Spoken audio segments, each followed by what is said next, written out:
The federal government just decided to allow a psychiatry professor at the University of Arizona to perform a triple-blind study on marijuana and post-traumatic stress disorder for veterans.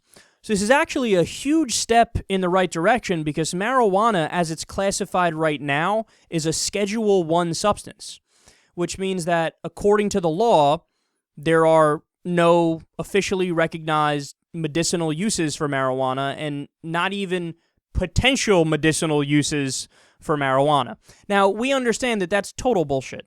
I mean, there have been studies done in other countries, for example. There's a tremendous amount of anecdotal evidence. I mean, there's been so many articles written about this where people talk about how it was the only thing that allowed me to keep down my food when I had cancer and I couldn't eat. You know, so it's clear to the American people and clear to the world by and large that, of course, there are medicinal uses for marijuana. But because of the classification in the U.S., there was a total moratorium on studying it in any way, shape, or form. Well, now, the federal government has kind of backtracked on that a little bit, and this is a big step in the right direction. So it's, again, the University of Arizona, and they're going to figure out if it helps PTSD. And this is great, man, because not only do we have this story, we also had a story recently about MDMA and ecstasy being used to treat PTSD. There's been other studies with other psychedelic drugs that have been used to treat different mood disorders and psychological issues, and it's very, very promising. LSD was used in a recent study, too, that found a bunch of positive effects for end-of-life depression, where people realize they're going to die and they're like, oh my God, they had like a terminal problem, and when you let them do an LSD trip and you have a therapy session with them while they're on LSD, they mention afterwards that they're much happier and they see things in a new light and it changes their life, and it's a great thing. So this really shows you, man, and here's the main point. This is what I'm trying to get at. Just because something is classified under the law as a substance that has no medicinal use and that we shun it as a society doesn't mean that that's what the science says. In fact, Dr. Carl Hart was on Joe Rogan's show the other day, and it was a great interview. I sent it out on my Facebook page, and I watched the entire thing, and he had so many great points. Now, this guy, he's been studying this for years. In fact, I think since 1992, so over 20 years. And he's talking about how pretty much everything that, the society feels in terms of their prejudices towards certain drugs, he says they're all bullshit. Like, they're just almost all of them are total and utter myths. And all these drugs, they can be used for good and they can be used for bad, and they can be used recreationally or they can be used medicinally, and they should be studied like crazy. And just to give you a few examples here, like people would think, and everybody's got this idea in their head that, well, there are some drugs that if you try them once, your life is done and you'll never come back from it and you'll be sucking dicks behind a dumpster outside of an Arby's.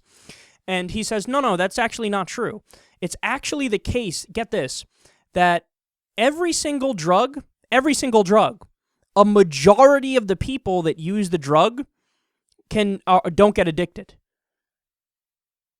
Now, even I'm like, whoa, man, every drug? I mean, there's got to be some that aren't the case. And to be fair, he didn't reference things like, he didn't reference crocodile and bath salts and crystal meth. But that's not because the drug itself is bad, it's because the stuff that they cut it with kills you. So when it's crystal meth, they're cooking it with diesel fuel and all these other things that, like, wreck your body and age you like 30 years in 1 year. People who take crocodile die within a year. But what he's saying is the main ones. So cocaine, heroin, the derivatives of those, whether it's different opiates like Percocet, Vicodin, the pharmaceutical grade stuff, or whether you're talking about stuff like Xanax, downers like Valium or Xanax or Klonopin or stuff like that.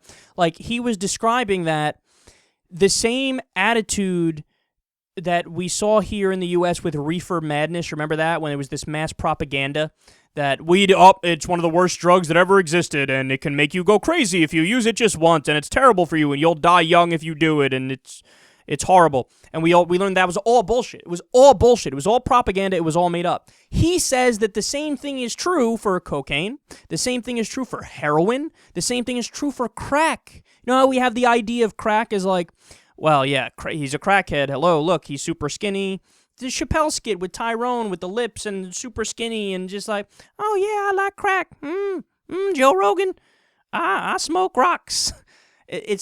But that's not reality. He says in reality, actually most of the people that we've come across and that we've studied, we found that a majority of the people that even smoke crack just use it recreationally and they could be fine, and they could smoke it once every month or once every 2 weeks, and it's like, hey, it's just what they do. That blows people away. It blew me away, and I'm somebody who's been pro-drug for the longest time.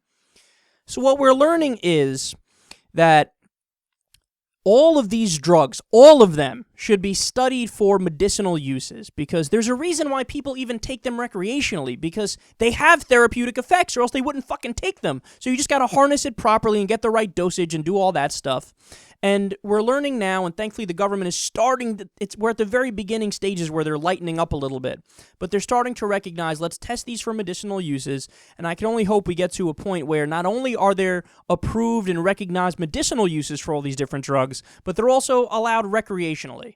Because you guys all know that I truly believe this to my core, that people should be allowed to put in their body whatever they want to put in their body as long as they're not hurting anybody else. It's not that difficult.